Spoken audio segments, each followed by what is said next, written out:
boa tarde. Eu sou Lisa Mirella, esse é o quadro Cuide Bem do Seu Dinheiro.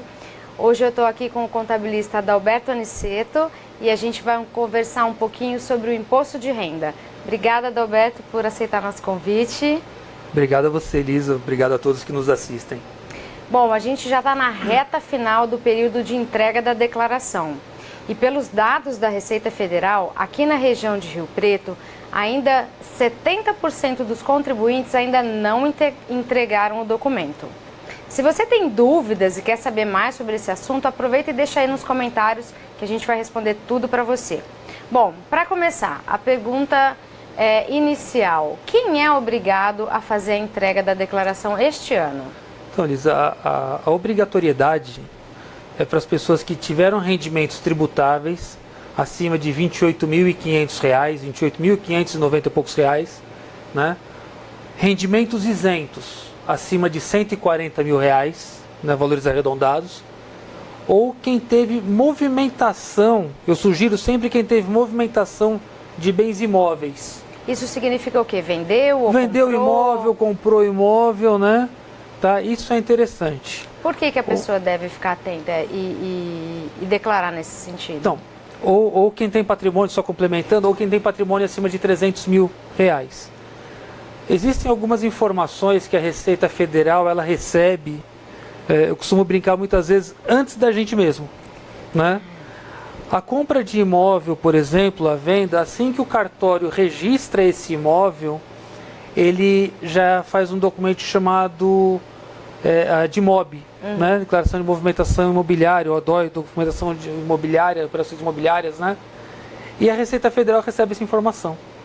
Então hoje você não consegue comprar um imóvel, por mais barato que seja, 100, 120, 150 mil reais, né?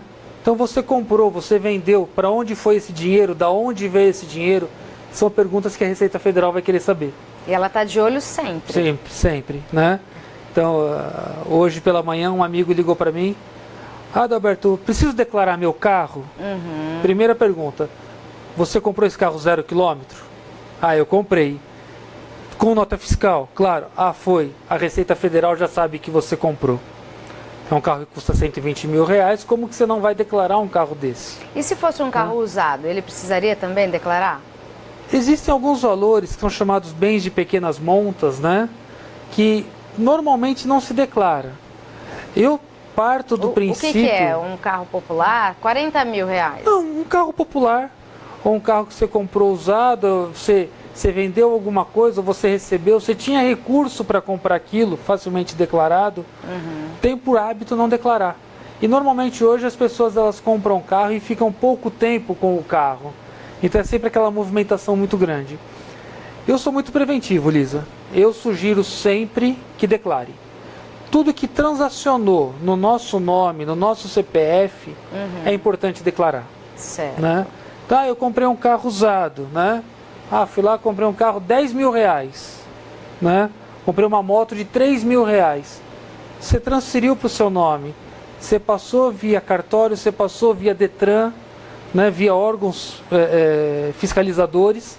Declara porque é melhor. Entendi. Mais segurança. Com certeza. Você estava falando que o mínimo é rendimento tributável na casa do 28 mil, né? Isso.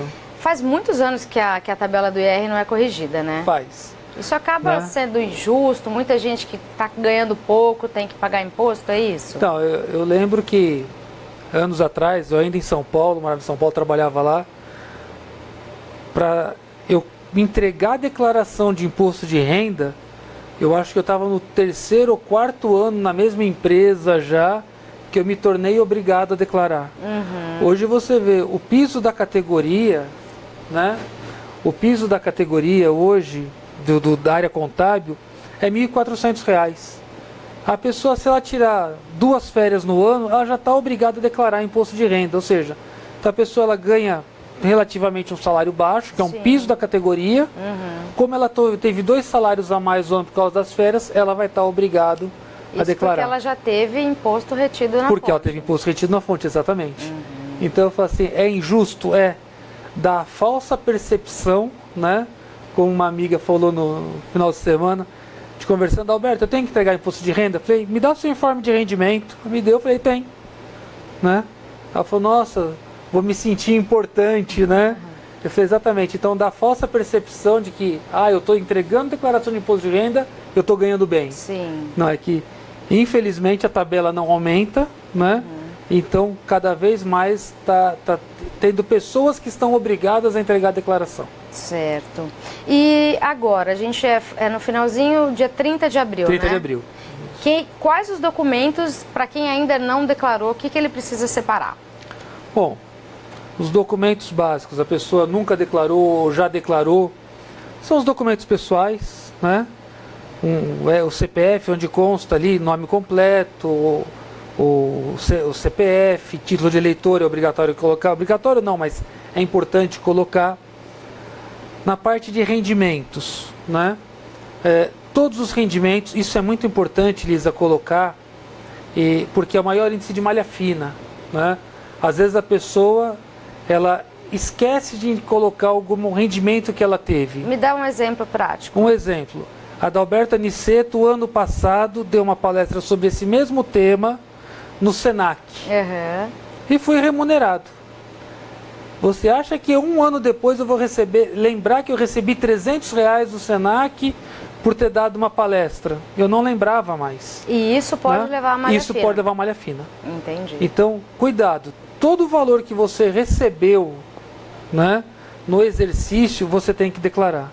E é legal, então, ao longo do ano, ir anotando isso, guardando esses documentos? Sempre. Sempre você vai guardando, porque é um serviço prestado com uma RPA, que você foi lá como autônomo, houve retenção de INSS, houve um recibo, né? A Receita, a Receita Federal está sabendo. Né? Então, como que eu faço para evitar problemas, né?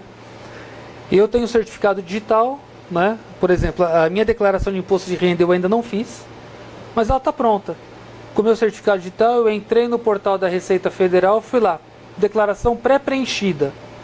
Eu baixei a declaração, ela já puxou o histórico do ano passado, ela já puxou todos os meus rendimentos desse ano, né? Então, eu tive rendimento que eu dei aula no Senac, eu tive rendimento que eu dei aula para qualquer outra entidade do meu escritório, né? Então, já está lá. A Receita Federal já sabe, ela já informou para mim. Por falar nisso, além pelo certificado digital, quais os outros modos de se enviar a declaração? A declaração você entrega ela pelo portal, você entra no portal da Receita, você tem um código de acesso que você pode criar desde que você tenha o recibo das últimas declarações. Você pode entregar pelo programa, você baixa o programa, preenche e transmite ela online. E também tem via aplicativo de celular. Que é uma coisa que o pessoal gosta também, Isso, né? Então hoje você pega o celular, tem algumas limitações, né? Mas você consegue preencher e entregar a sua declaração de imposto de renda pelo celular. Bacana. A gente tem um pessoal aqui começando a assistir. O Bruno Giliardi está fazendo uma pergunta. Quais são os erros que as pessoas mais cometem na hora de declarar o imposto de renda? Aí eu já vou pegar um gancho e dar uma novidade que teve para esse ano. Certo. Qual era o erro mais comum?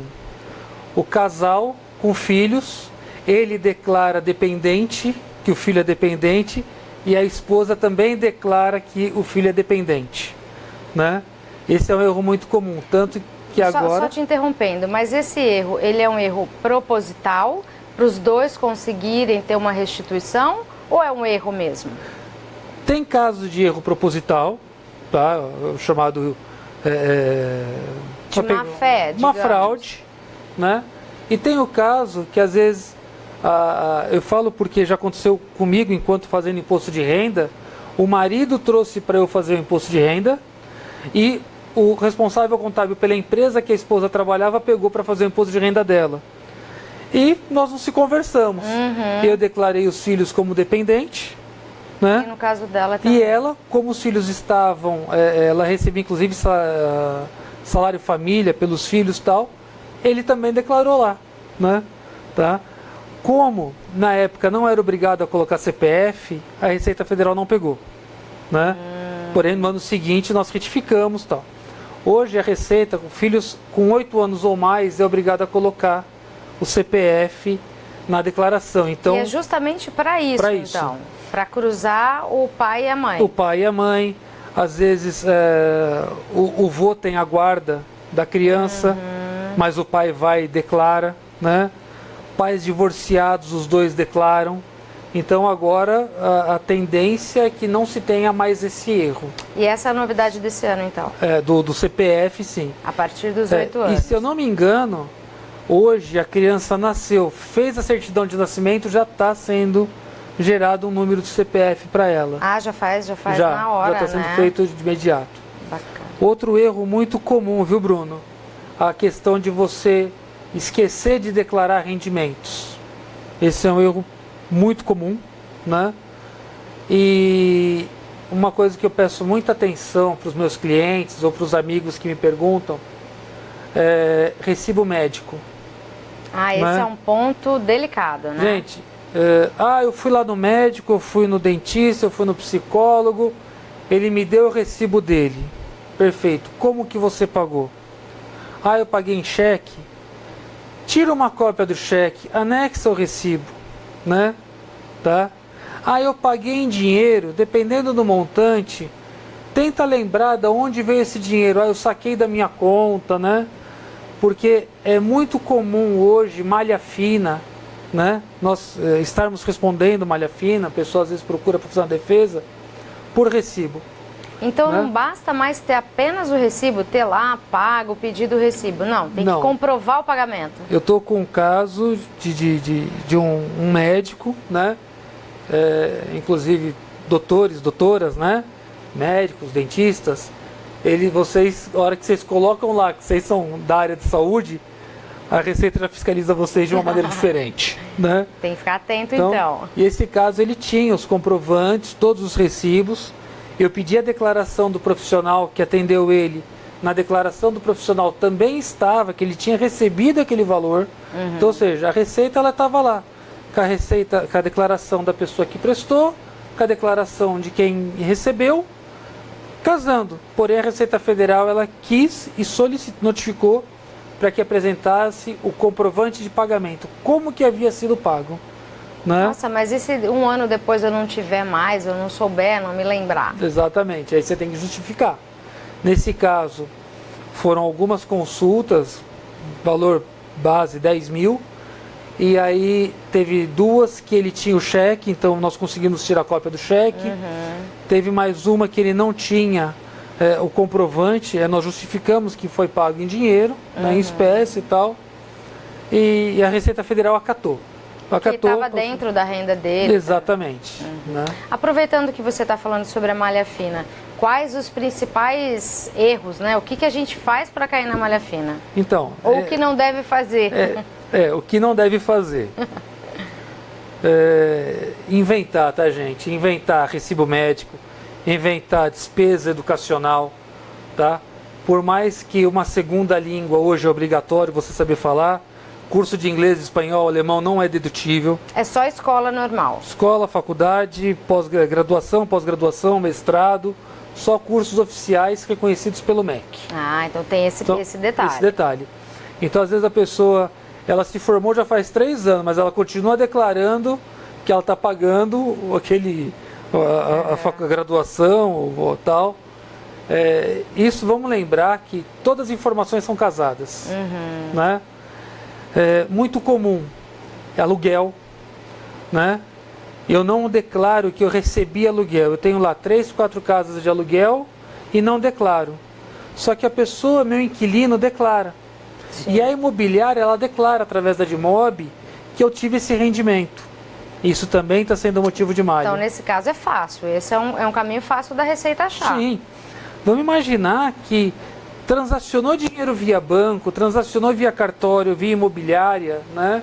A Receita Federal tem essa informação. Legal. Mais alguma dica nesse sentido da malha fina? Que você se lembre? Não, cuidado com números, né? Vamos lembrar sempre que o sistema é um sistema totalmente travado, né? E ele aceita o que nós colocarmos. Às vezes a pessoa fala assim, eu cliquei lá em verificar pendência, não deu nada. Aquele verificar pendência é apenas se, por um acaso, né? você esqueceu de colocar alguma informação, ele não faz cálculos, né? Então, às vezes a pessoa ela coloca um 0 a mais ali num número, um número a mais em outro. Vamos lembrar que a Receita tem cópia dessas informações, né? Então, hoje o maior índice de malha é falta de declarar rendimento, né? Certo. Excesso de despesas médicas, né? Da área de saúde e dependentes. E se a pessoa já tiver caído na malha, o que ela pode fazer para resolver essa situação?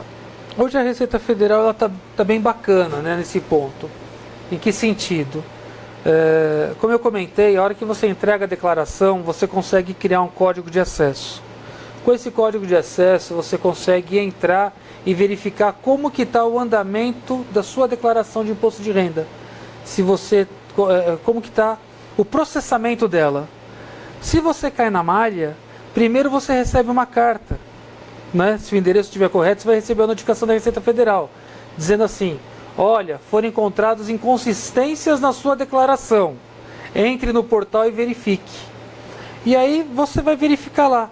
Nossa, olha, esqueci esse rendimento. A Adalberto esqueceu o rendimento do ano passado, né? O que eu faço? Eu vou lá, retifico minha declaração. Se gerou imposto a pagar, eu vou pagar com multa e juros pelo atraso. Certo. Tá?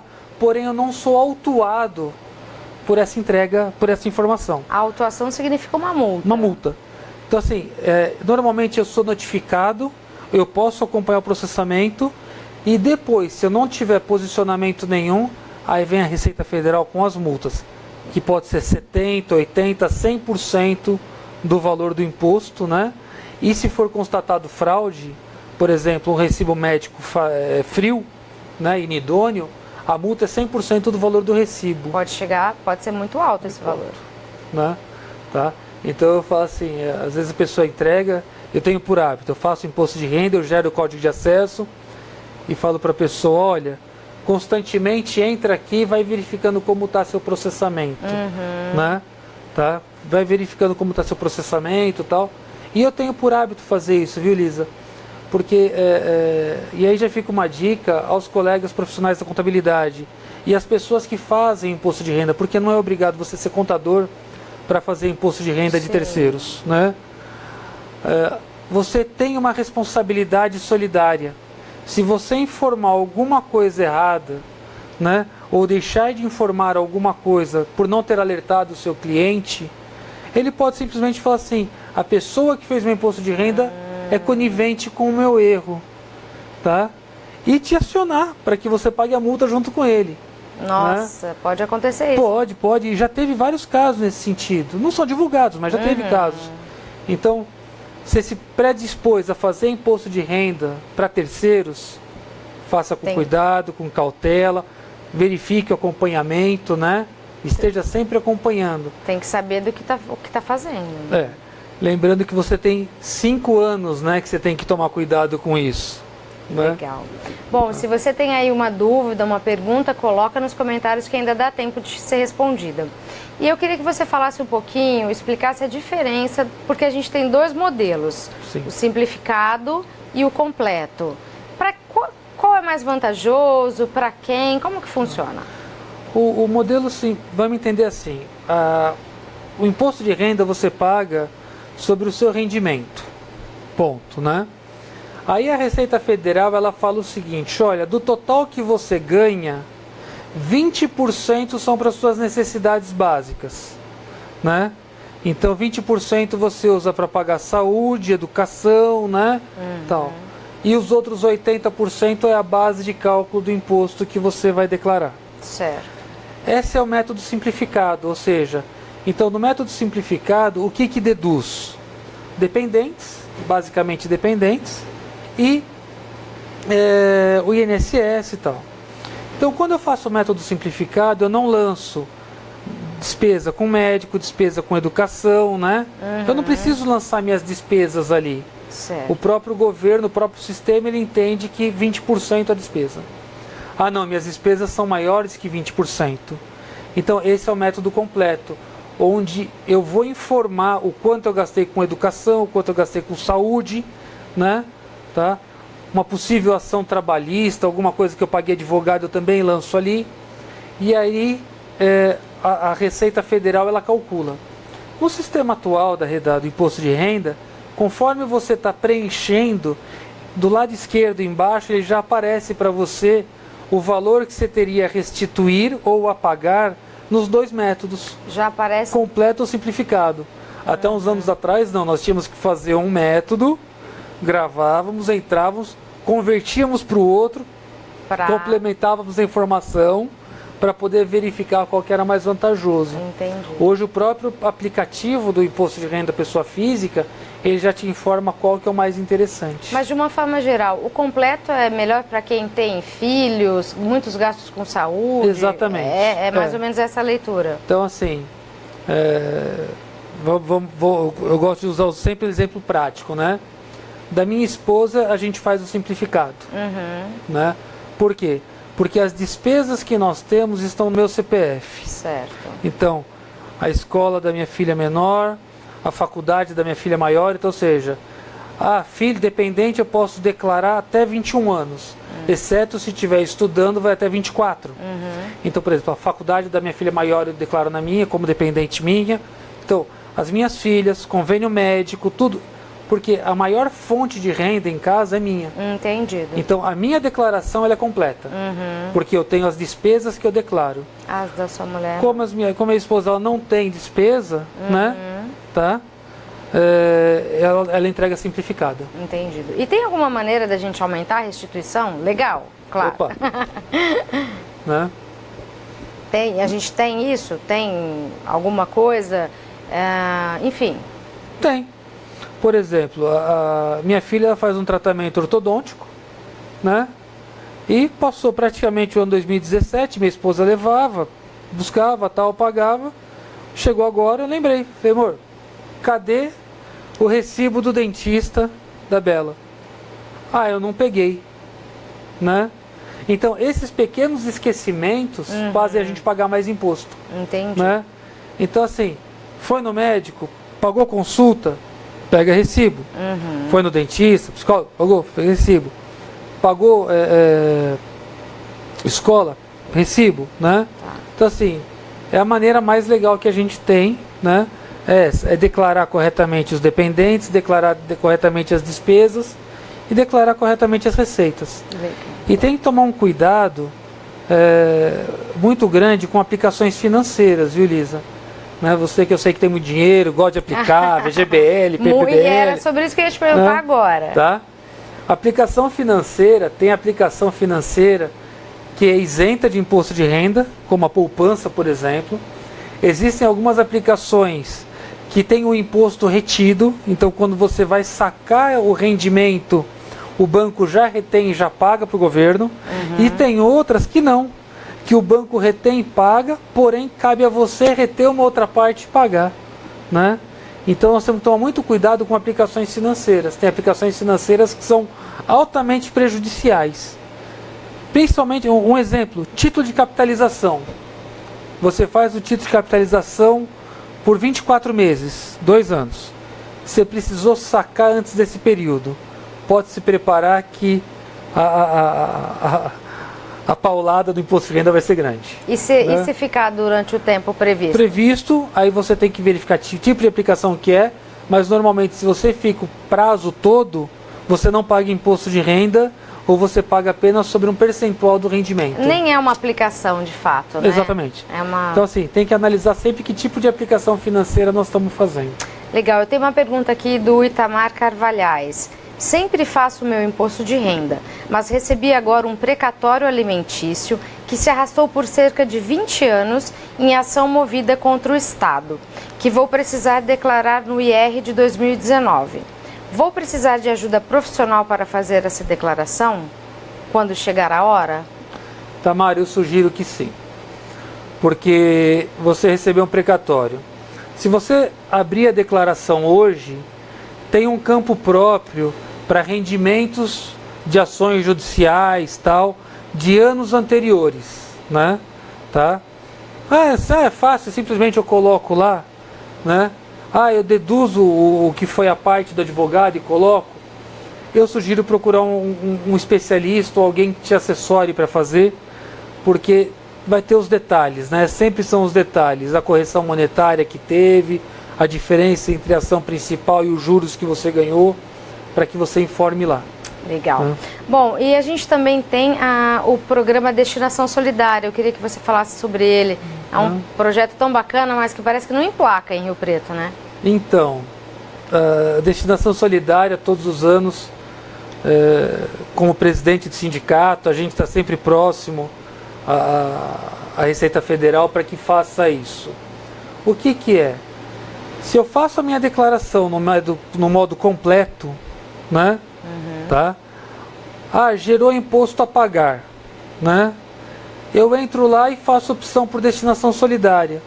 Ele vai abrir para mim um campo, estado, município e o projeto para qual eu quero doar 3% desse imposto que deu para pagar, né? O que muda? Ao invés de eu pagar um DARF único do imposto para a Receita Federal, eu vou pagar 2. Um DARF vai para a Receita Federal, o outro, esse dinheiro já vai direto para a instituição que eu beneficiei. Do né? meu próprio município. Do próprio município. Entendi. Então eu escolho para onde eu quero mandar esse dinheiro. Mas né? tem uma dúvida. Eu estou pagando mais imposto? Não, de maneira nenhuma. Então vamos supor, você teve lá que deu R$100 de imposto para você pagar. Você vai pagar 97 para a Receita e 3 para o projeto. Então, e é fácil de aderir? É pelo próprio... É para o próprio programa, a hora que você está fazendo lá, gerou imposto, até uma correção. Você pode ter imposto a restituir também. Isso que eu ia perguntar. Porque às vezes o imposto ele tem a restituir e fala assim, não, mas eu quero doar da mesma maneira. Você pode doar 3% do imposto a pagar, que seria a pagar, com uma diferença. Esse valor que você doou, depois você vai receber ele corrigido pela taxa Selic. Então ele volta. Ele volta para você. Então assim, deu imposto a pagar. Ao invés de eu pagar tudo para a Receita, eu separo um pouquinho e pago para um projeto. Né? Então, o montante que eu tenho que pagar é o mesmo. Só que eu separo em 2 guias de recolhimento. E por que você acha que em Rio Preto é tão difícil de as pessoas aderirem? Não é que é difícil. Existe um apelo muito grande por instituições que já estão consagradas ou estão na nossa memória. Né? Todo domingo de manhã, ou você vê várias pessoas vendendo Saúde Cap, né? Para o Hospital de Câncer de Barretos. Tem muitas empresas muitas pessoas de Rio Preto e empresa, porque a empresa também doa, né? Que mandam a destinação para o Hospital de Câncer de Barretos, para o Hospital do Câncer de Fernandópolis, né? Só que esquecem que nós temos o Hospital da Criança aqui em Rio Preto, o próprio HB, que tem direito a receber isso daí. Então não é que não emplaca. Às vezes a pessoa ela está tão focada em ajudar determinada instituição que ela é de Rio Preto, mas ela acaba doando para outra cidade. Entendi. E o que aconteceu? Há uns anos atrás, esse valor, né? Você destinava ele, ia para a prefeitura, ia para o Fundo Municipal da Criança e do Adolescente, né? Tá? Ou para outros fundos. E a prefeitura que tinha que informar a Receita Federal que havia recebido essa doação. O que aconteceu? Isso está falando coisa de vários anos atrás. Aí eu sou contador e convenço você a fazer a destinação. Faz. 2 anos depois você recebe uma cartinha da Receita Federal te multando porque você doou. Por que aconteceu? A prefeitura não fez a contrapartida. Ela não informou a Receita Federal que a Lisa havia doado. Então não tem como mesmo. Então o pessoal criou um certo medo, criou um trauma, né? E é isso que nós estamos tentando hoje trabalhar e dizer, pessoal, não existe mais risco, não existe mais medo, né? Porque o próprio sistema da Receita ele já está totalmente amarrado para isso. A hora que eu faço a doação e vai. E aproveitando um gancho, ano passado uma senhora me procurou, falou, Adalberto, eu recebi uma cartinha que eu estou na malha fina. Fui e entrei na declaração dela, doação indevida. Ela tinha doado, ela doa todo mês para um instituto, para na verdade é uma creche, alguma coisa, só que não é caracterizado como uma entidade que pode receber doação isenta. Então, a hora que ela fez a declaração de imposto de renda dela, ela lançou aquilo como doação e abateu o imposto a pagar. Só que essa entidade que recebeu a doação, vamos considerar, ela não estava homologada para a Receita Federal para receber, né? Aí ela até ficou brava, ela falou, eu não vou doar mais. Eu falei, não, a senhora continua doando. Só não vai poder. Mas doa para uma instituição que esteja credenciada, que esteja homologada, né? Para esse recebimento. Entendi. Bom, a nossa última pergunta, então. Para quem não fez a declaração até agora, qual é a sua última dica? O que essa pessoa deve ficar atenta? Não deixe para a última hora, né? Tá? Porque nós podemos fazer a declaração agora e até o final de abril retificá-la sem gerar transtorno. Depois disso, toda a retificação causa uma luzinha amarela, né? E lembrar sempre isso, gente. Pega o informe de rendimento da empresa que trabalha, verifique todos os bancos que você tem conta ou que teve conta no exercício 2017. Pegue o informe de rendimento dos bancos, convênio médico, né? Tá? Junte todas as informações, né? Compra de carro, venda de carro, compra de imóvel, venda de imóvel, recebimento de aluguel. Junte tudo e vamos fazer a declaração. Legal. Bom, gente, é isso. A gente fica por aqui. Muito obrigada. Ótima semana e até a próxima.